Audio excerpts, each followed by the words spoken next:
Thank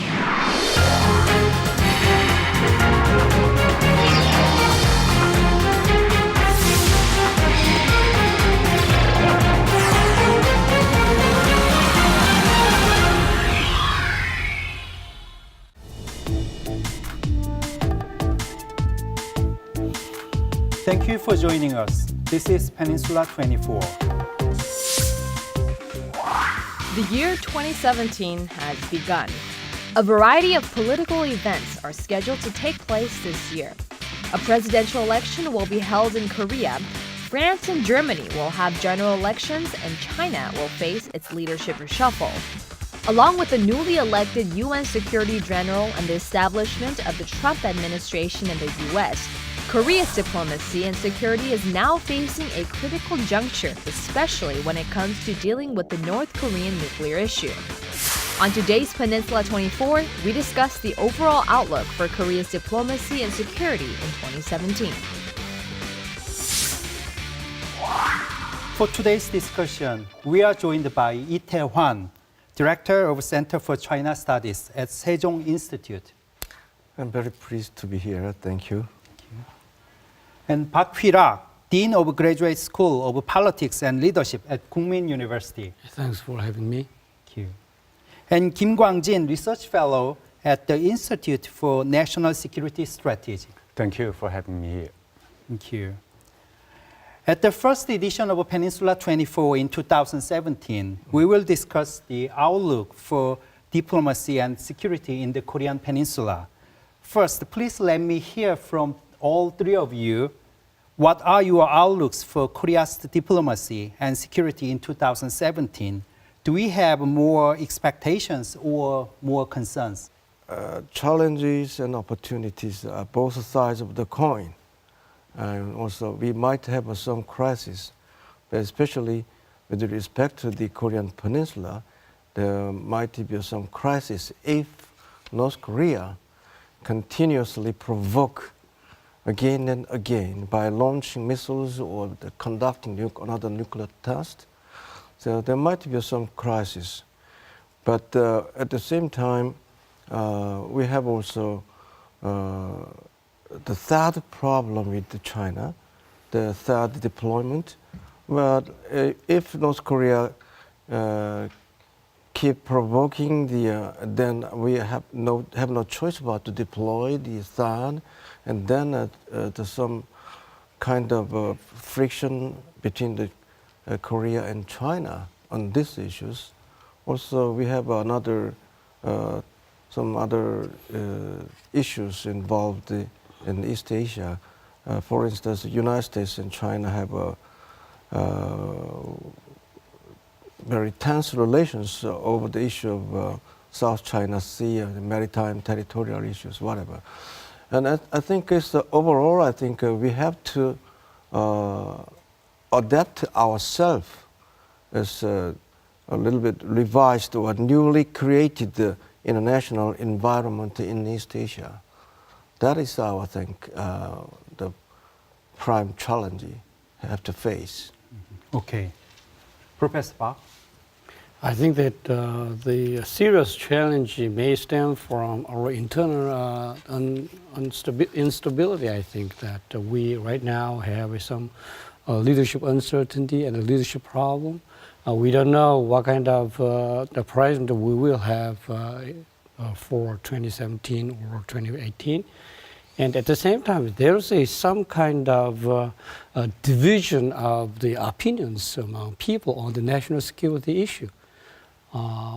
As Dr. Lee said, that we may need the deployment of THAAD, but some people may not support the deployment of THAAD, even though North Korea imposes lots of threats to South Korea. So I think that if we fail to overcome this kind of uncertainty and this kind of division among our people, we cannot confront the external threats effectively, and so the challenges, external challenges, may cause more harms than to the normal country. because of our uncertainty in domestic politics. Okay. Mr. Kim? I'm afraid I should bet on more uncertainties and concerns rather than having positive expectations, because apart from this political uncertainty here in South Korea, and also from the new Trump administration in the United States, our diplomacy and security issue should always deal with the North Korea's nuclear threat and security threat. So, and in the, from that point of view, I don't think North Korea will become soft, to ourselves in the new year. And also, we are having the real nuclear threat from North Korea. It is not in words. And North Korea is becoming closer to having nuclear weapons that threat our security and Korean Peninsula. So, and also they're trying to develop, more capabilities to attack U.S., targets, and also they are trying to develop, SLBM and also ICBM that can, target and attack United States, the soil of United States. So the security issue is becoming, more dangerous and, very alarming. And so I think in the new year, we'll have more uncertainties and concerns. Okay. Mr. Kim, one more question to you. Tackling the North Korean nuclear issues is one of the biggest challenges facing the Korean Peninsula. Considering the current situation within Pyongyang, how effective do you think the implementation of the UN Security Council Resolution 2321 and the unilateral sanctions from Seoul, Washington, Tokyo will be during the first half of 2017? And do you think it can actually contribute to restraining North Korea's nuclear provocations? Yes, if it is implemented, 100%, I think it will harm a lot, North Korea's economy and their ability to raise cash that can be, diverted to the developed nuclear and missile, program. But I don't think it will affect North Korea's will to go on developing this, program. And I don't think it will, stop North Korea to develop, or North Korea to abandon their nuclear program. So we are facing, these different results of our resolutions, and also mainly it depends on how China, acts, implements this resolution fully. And if it is implemented fully, I think, as for the coal export, this resolution had a export cap for the coal export to China. And if it's done fully, I think, $700 million cost. There will be this amount of cost to North Korea, and it is a big deal to North Korea. So it depends on how China and other parties will implement the resolution. Okay. Directly, China has recently shown its will to seriously implement the UN Security Council resolution against North Korea. Yes. Do you think China's support for the UN resolution against North Korea's nuclear development will produce tangible results in 2017? To a certain extent, the effectiveness of the sanction depend on China's sincere implementation of the resolutions, but enforcement of the resolution, even though they agreed on enforce the kind of implementation, but still a lot of loopholes. Even though the recently adopted the 2321 is quite tougher than previous resolution. It is actually closed a lot of loopholes which was prevalent in the previous resolutions. Nevertheless, still China still hold the key because they maintain the bilateral economic relationships with North Korea, especially for humanitarian purposes. They never cut off the economic aid. That is also exception of the resolution. Also, they would not cut off the supply of the oil. That is I think is a red line. Also, if China find that the United States put more pressure on China to resolve this issue. I mean, they put more pressure on North Korea, while United States doing nothing about this. Then I don't think China they enforce the very effectively. So I think is that the point is how to cooperate each other, U.S. and China, put more pressure on North Korea to give up the nuclear weapons program. It is also all international community agreed to adopt this resolution. So we have to, until the effect of the resolution appears in the future, but it takes time, I think. After the resolution 2270, it's just a couple of months before the effect shows up, but still,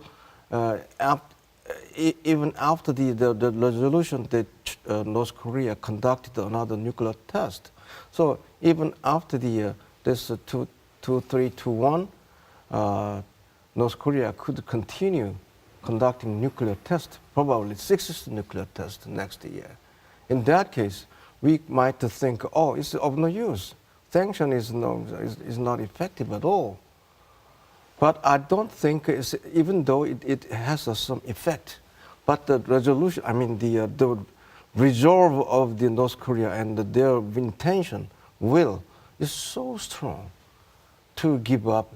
Is too strong to give up the nuclear weapons program. That's the problem. How to resolve these issues actually is depend on the how to what extent we can cooperate each other among the major powers, as well as the South Korea.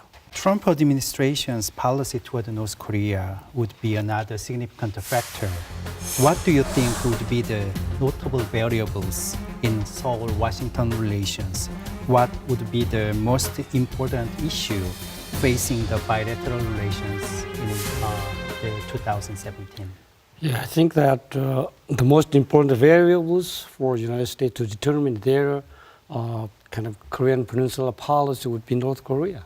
I think if North Korea conducts another nuclear test or a more robust ballistic missile test, I think U.S. will change their policies into a very aggressive ones, including some kind of strike options. But if North Korea remains silent and try to behave kind of as a kind of controlled country, I think the U.S. would think again and try to navigate other options except for the military options. The second variable, I think, is that South Korean leadership. If we have the kind of leadership which thinks highly of the South Korea-U.S. alliance, I think that U.S. policy toward South Korea would remain as it was in the past. But if we have some kind of leadership who kind of supports the anti-U.S. movement or the anti-alliance emotion, I think that U.S. would change. And I do not want to include the Chinese factor here. That means I think the U.S. policymakers would clearly recognize that the limits of the Chinese role and Chinese cooperation. We have witnessed that China pretended to cooperate with the economic sanction, but did just a 70% or 60% of our expectation.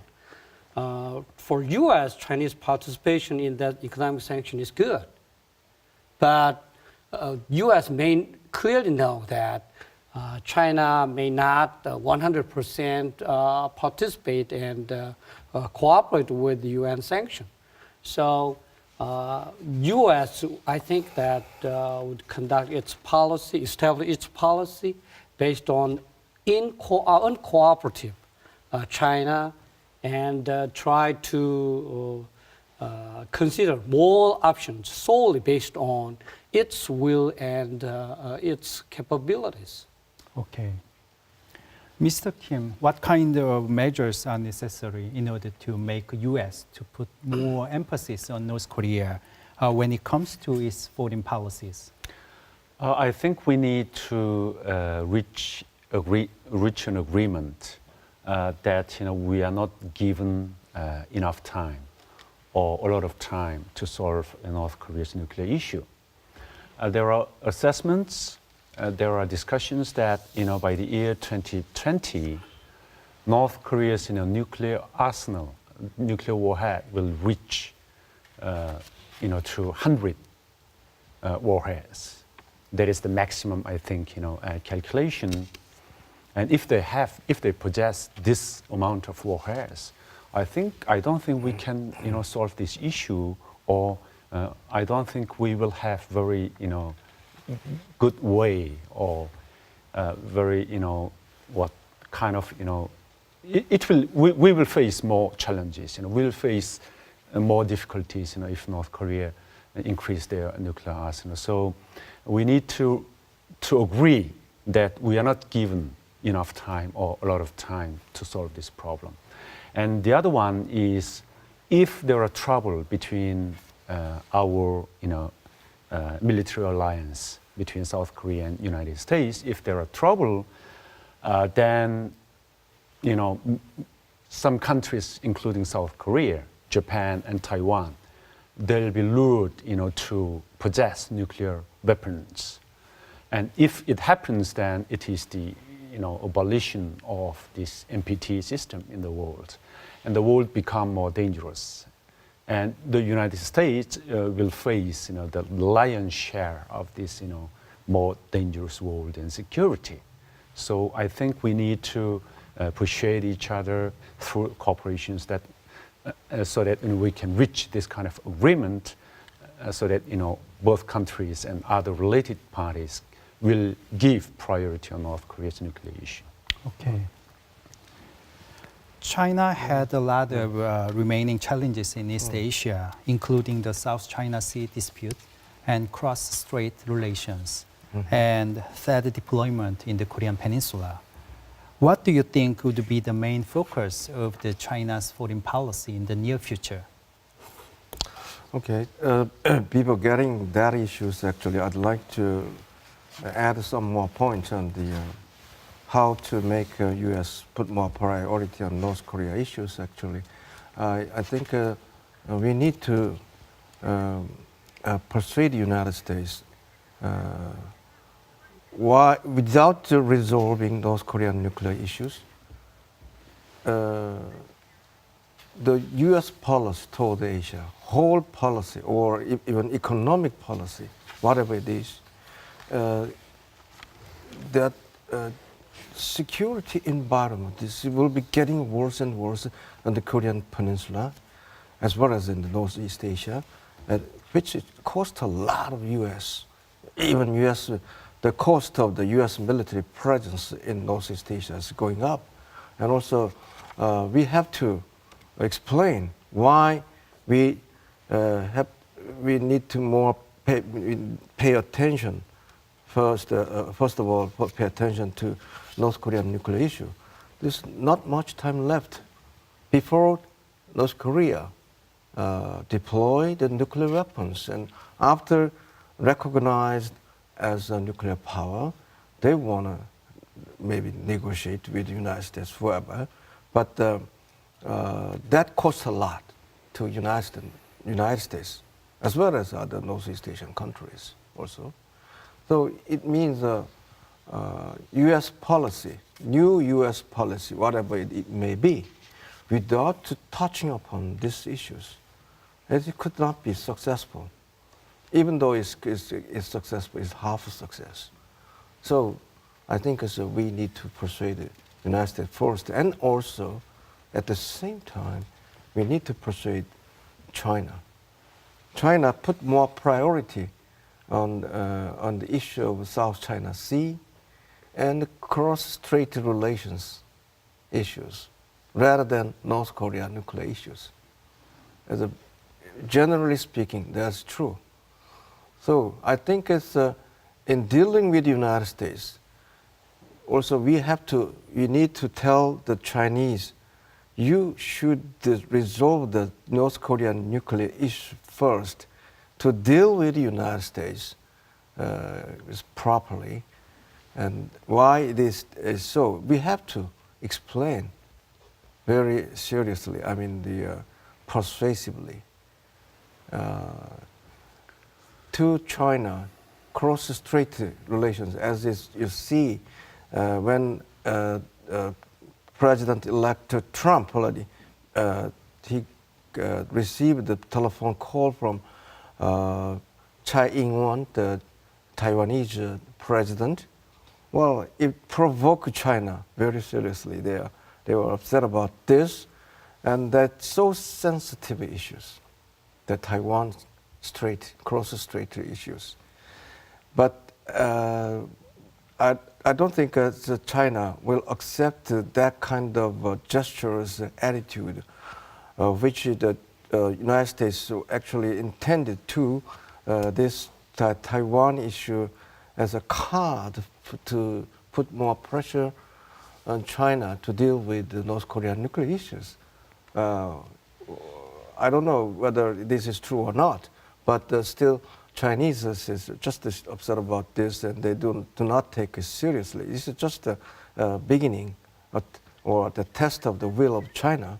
So I think it's Chinese foreign policy, overall foreign policy, will be a challenging not against the United States, but it's covering the all kinds of issues in East Asia, because China wants to be a true leadership in East Asia. That is a basic point we want to have to deal with.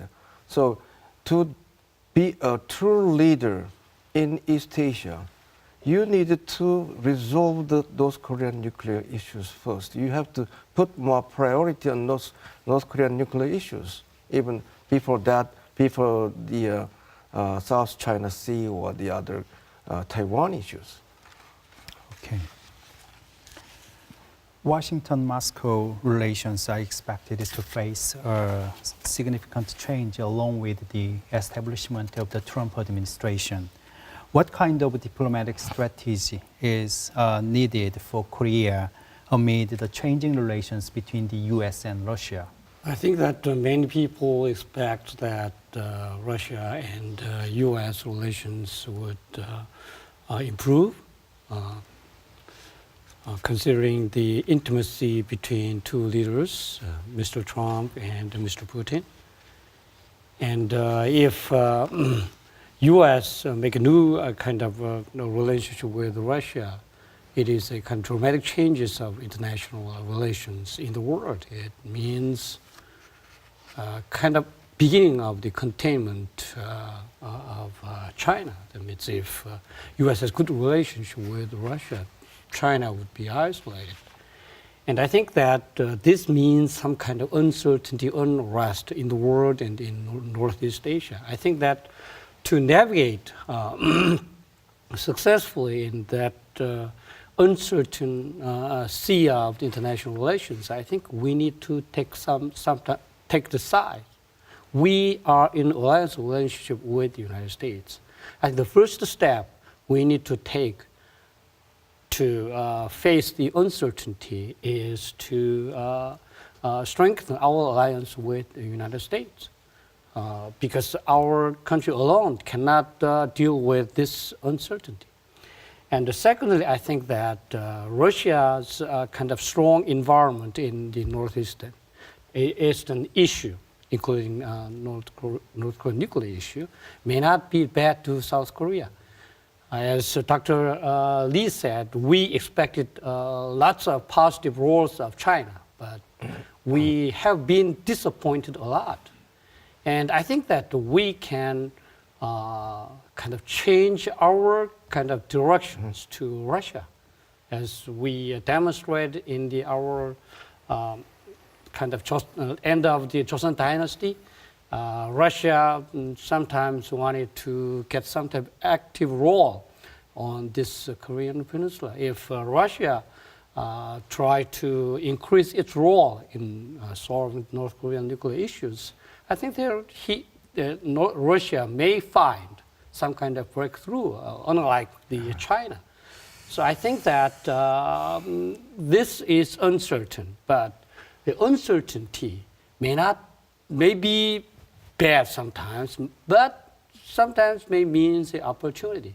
So I think if we strengthen our alliance with the United States, and if we have will and some kind of wisdom to navigate the uncertainties, I think it could create some kind of opportunity to South Korea.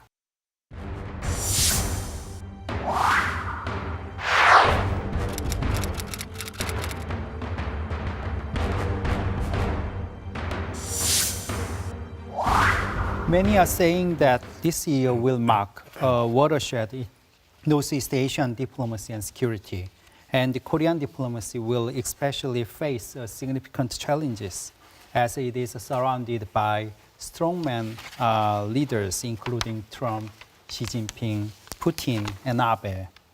Mr. Kim, should it be considered as a crisis or an opportunity? If it is a crisis, how should we deal with it? Actually, it will work in both ways, because to solve the tough issue like North Korea's nuclear issue, we need a very strong political leadership, not only from outside but also from United States and also from China. In that sense, we need it will help positively if it works in that direction, in the direction of solving North Korea's issue. But if this leadership, strong leadership, works in a way that harms or make adjustments to our military alliance, with United States and also with some other parties, then it will create uncertainties and maybe crises. To handle this issue, of course, we need to restore a very strong political leadership here in our country. That is the first, job to do for us.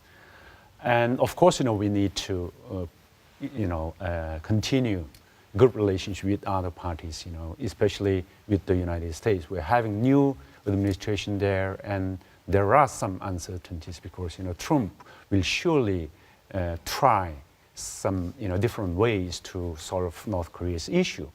Maybe he will, try to meet Kim Jong-un. Maybe he will have a negotiation to put, all issues, important issues in one basket and, solve that problem.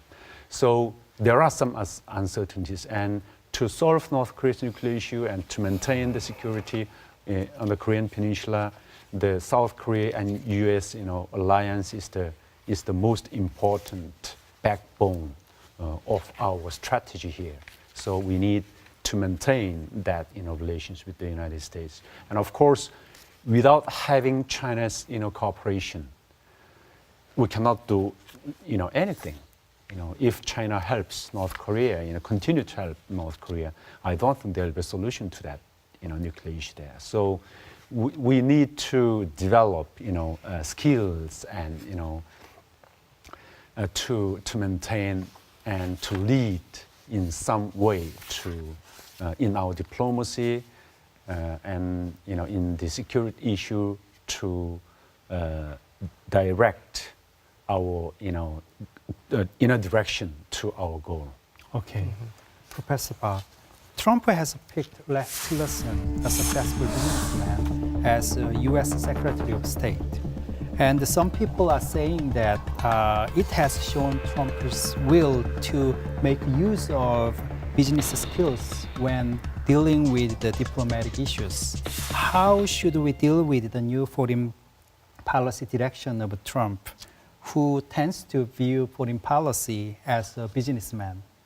Yeah, as we all know, that Trump himself is a businessman, and he always think about the something to give and something to take in return.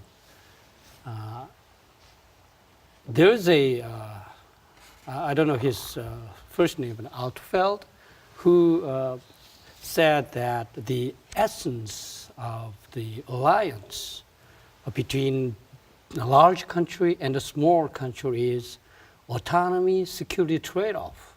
I think you remember. A small country use autonomy to the large country, and in return, a large country provides the security assistance. The U.S. is going to provide security assistance as long as we yield some kind of autonomy. For example, Japan, South Korea, and the NATO countries provide some kind of burden sharing, cost sharing to U.S. forces. In return for the security assistance, we dispatched our forces to Vietnam just because U.S. demanded, because U.S. provided security assistance to South Korea. So in order to keep our alliance strong, I think that we may need to be more loyal to this autonomy security trade-off relationship between South Korea and the United States. I think that you remember Mr. Trump said that South Korea should pay more cost-sharing money. That means he exactly understands the essence of the asymmetric alliance, which is the autonomy security trade-off. And secondly, I think that even though Trump is the president, he is supported by many generals, as you know, Michael Flynn and the James Mattis. They are very kind of brave and very sometimes aggressive military guys. I think that they may be a little different idea from the President Trump's business style kind of foreign policy. They may think that North Korea is a bad country and the Kim Jong-un should be punished and North Korean nuclear weapons should be destroyed. So I think that we may need to adapt to the Mr. Trump's foreign policy style, but at the same time, we need to have good relationship with the generals who support him and ask them to say their opinions on behalf of South Korea. So I think that we may need to increase that kind of diplomatic power and skills and to make a good friends in the Trump administration. Okay. Mr. Kim, if the North Korean economy is actually deteriorated because of the strengthened global sanctions against the North, what kind of measures do you think the North can take to tackle the expecting financial difficulties? And how should we prepare for this? First, I think North Korea will try to increase their capability of self-reliance, so-called self-reliance. In that terms, North Korea during Kim Jong-un's era, they increased their markets where people can transact, each other. So they increased that market and allowed more freedom for their citizens to trade in this, to rely on this, market transactions. And also they are focusing on farming and poultry and also fishing. That is the way how to survive within this sanctioning period. And the other one is they will try very hard their best to help producing a pro-North Korean leadership presidency in South Korea in the next presidential election. They will try to intervene or act in any way, in many ways, to have that result. Because if there is such a president here, there will surely be a readjustment to the policy towards North Korea. Of course, I'm sure that it will be friendly to North Korea. So that is another crack of the sanctions for North Korea's for North Koreans, and also they will try to crack relations with ourselves and also United States, and between ourselves with China. It will produce more loopholes for the sanctions. So I think they will try their best to produce all these results. Okay. Directly, if we understand the situation in North Korea, at the same time, we have to think of inter-Korean relations. And it is now facing a lot of unpredictable variables. What would be the best way to deal with the current bilateral relations between Seoul and Pyongyang? Well, that dialogue is the best solution. But even though we want to have a dialogue with North Korea, they do not accept it. They say without any condition, they can have a dialogue for what? Dialogue for what? Well, nuclear arms reduction? That's impossible. We need to talk about the denuclearizations, also how to give up the nuclear weapons program. Then we could continue a dialogue with North Korea. Then how to make it? That is the issue actually. How to make North Korea come out to negotiation table, have a serious dialogue for the denuclearization. I think it's more pressures, still more pressures needed. I think we need to wait a little until we get some effect from the UN resolutions, UN sanctions, and then it will take a time. But still, buying time is a North Korea's strategy, to complete the deployment of nuclear weapons. Then, what's the next? This is very dangerous. So before that, before the deployment of a nuclear weapons program, we need to put more pressures together with what? Together with the major powers, not only United States, China, but also Russia and Japan. Altogether, how to make it? We persuade them seriously. You need to put more priority, top priority on North Korean nuclear issues, put more pressures together at the same time until they come out to negotiation table for serious dialogue.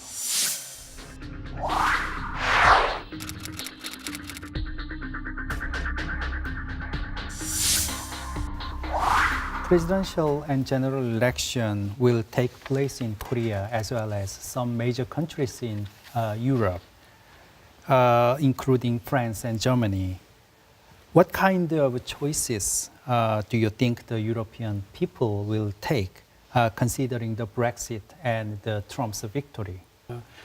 They may also want to have a strong leaders like Mr. Putin, Mr. Trump, and Xi Jinping.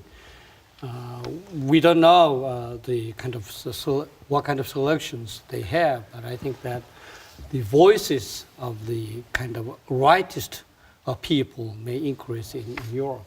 At the same time, I think that the Europeans may feel a little afraid of abandonment by the United States. U.S. Said that they will have good relations with Russia, and European countries are against Russia in terms of the Ukrainian issues, including the Crimea. So I think that the U.S., EU countries may feel a little afraid of abandonment by the United States and try to increase their spending and try to make a good relationship with the United States before the beginning of the Mr. Trump's administration. We don't know what kind of futures Europe would have, but judging from the many strong guys in kind of strong nations in the world, I think Europe would join that kind of trend, and the world would be more unstable than right now. Okay. Now we should move back to China. 2017 will be a reset year for China's politics. The 19th National Congress of the Communist Party of China will be held, and probably 5 members of the Standing Committee of the Politburo of the party will be newly elected, except for Xi Jinping and Li Keqiang. What is your outlook for the new leadership of China in 2017? As you just mentioned, there are 5 members of the Politburo Standing Committee will be replaced by new ones. But that is one hypothesis. Another hypothesis is Xi Jinping made kind of, while strengthening his position, he could extend his terms, because these terms are limited 2 times, generally speaking. But he could extend 1 more term, what others, But it is still controversial issues. I don't know yet whether he could proceed in that way. But anyway, the 5 members, as you mentioned, they all should be replaced, but is according to the kind of tacit understanding of 七上八下, which means 67 is up, 68 is down. More than 68 is down, should down. It's kind of a rule. It's very interesting, but it's not never been a rule itself. Also, China now they think is facing a lot of challenges, including the economic restructuring problems. Also, they say this is Xinchangtai. It means a new normal period. It means the no more rapid growth of economy, but it's a kind of slow down growing economy, and it's 7%, below the 7, the 5 or even 4% of the economic growth rate. Then to face this kind of a challenge, they need a strong leadership. They need a different stage of development. If they reach a consensus on these issues, then I think even leadership could be changed in a dramatic way. So I don't know yet, but the possible candidate, one candidate is Wang Huning. He's now currently director of the policy research committees. Actually, he served 3 presidents, including Jiang Zemin, Hu Jintao, and Xi Jinping. He's a kind of best strategic thinker. So, he could be a Politburo member also. Another one is Sun Zhengchai, Hu Chunhua. They're all protégé of the Hu Jintao, the so-called Trumpy. But they're very young. And also another guy is Wang Yang. Another guy is also Zhao Luji. So, or the Li Jianshu. Well, they are already named by the many experts, even including foreign experts. But still, we don't know yet. Even Wang Qishan, even though he's old enough to retire, but his term could be expanded because he's trusted by Xi Jinping very much. So he could extend his terms.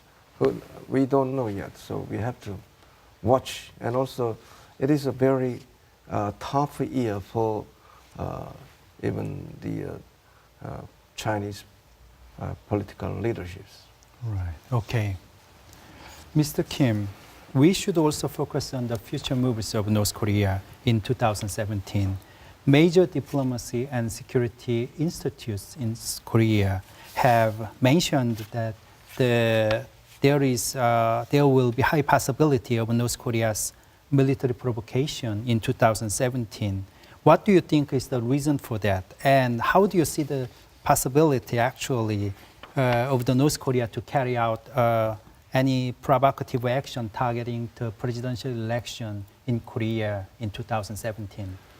Actually, there will be provocations, but at the moment, North Korea is waiting to see in what direction the new U.S. administration will change their policy towards North Korea. Trump said that he could meet, Kim Jong-un eating hamburger. So they will see what will happen.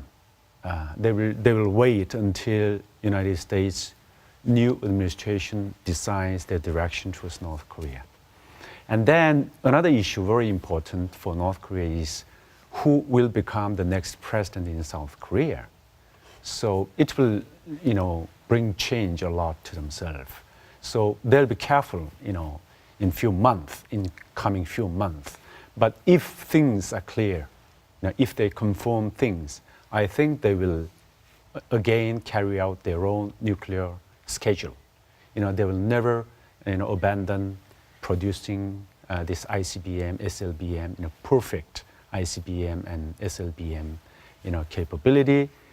And while waiting, it doesn't mean that they do not, they are producing less nuclear material or they are not serious in developing, missile program.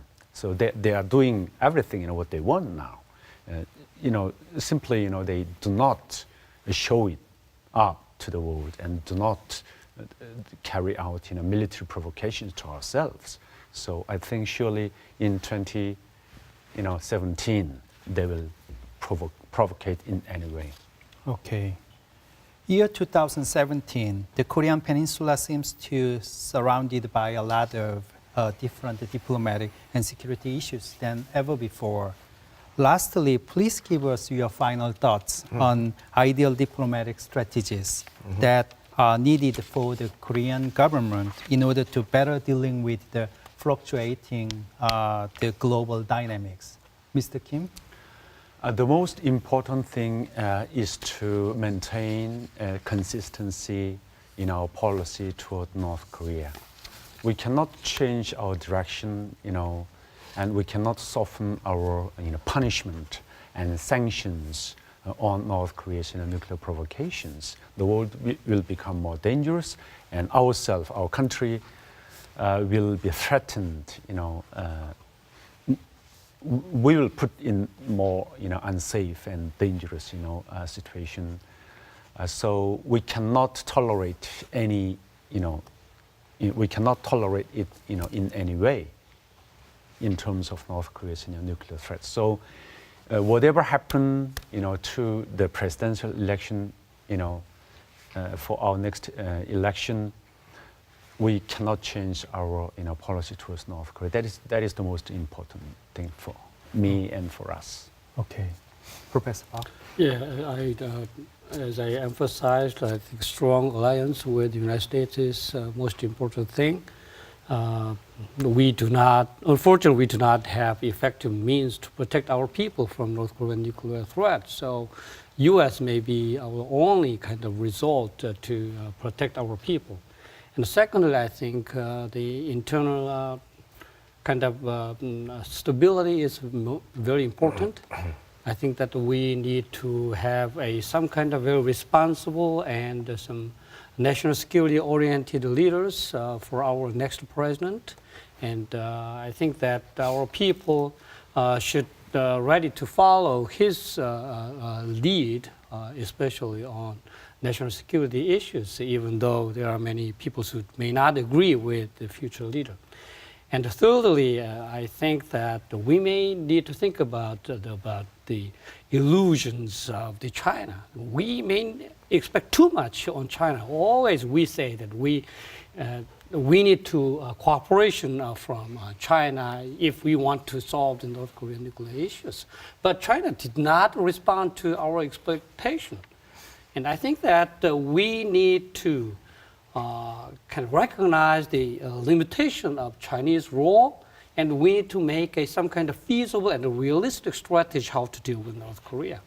So they kind of three kind of prolonged strategy may be very important to overcome all these security challenges. Okay. Director Lee? Yes. Well, we already touched upon the issue of uncertainty very seriously. To overcome this kind of uncertainty, I think we may find some opportunity to move ahead. Well, first of all, we need to pursue the more proactive diplomacy to take advantage of this opportunity amidst of uncertainty.